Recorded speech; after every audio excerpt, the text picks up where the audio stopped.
14 భగవద్గీత యథాతథము. భగవానుడు దానికి ఏనాడు ప్రభావితుడు కాడు. భగవంతునికి అల్పమైన వ్యక్తిగత జీవులకు భేదము ఇదే. ఈ చైతన్యము ఏమిటి? నేను అనే భావనే ఈ చైతన్యము. అయితే నేనెవరిని? కలుషిత చైతన్యములో నేను అంటే కనిపించే సమస్తానికి నేను ప్రభువును, నేను భోక్తను అనే భావన. భౌతిక జగత్తుకు తానే ప్రభువు, సృష్టికర్త అని ప్రతి జీవుడు తలిచే కారణంగానే ప్రపంచము నడుస్తున్నది. భౌతిక చైతన్యములో 2 తరగతుల మనోభావాలు ఉంటాయి. ఒకటి నేను సృష్టికర్తను, ఇక రెండవది నేను భోక్తను. కాని నిజానికి భగవంతుడే సృష్టికర్త, భోక్త రెండు అయ్యున్నాడు. ఇక భగవదంశయైన జీవుడు సృష్టికర్త గాని భోక్తగాని కాడు. అతడు కేవలము సహాయకుడు. అతడు సృష్టించబడేవాడు, భోగించబడేవాడు.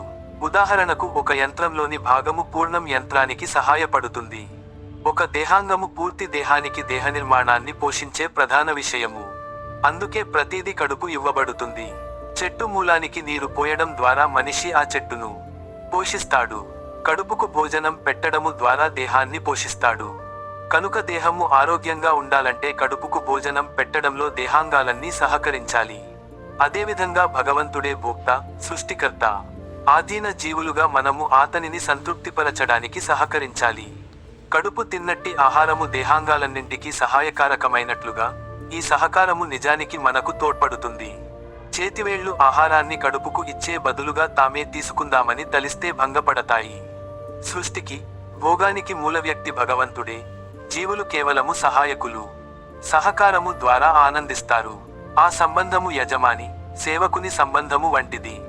యజమాని పూర్తిగా సంతుష్టుడైతే సేవకుడు సంతుష్టుడవుతాడు.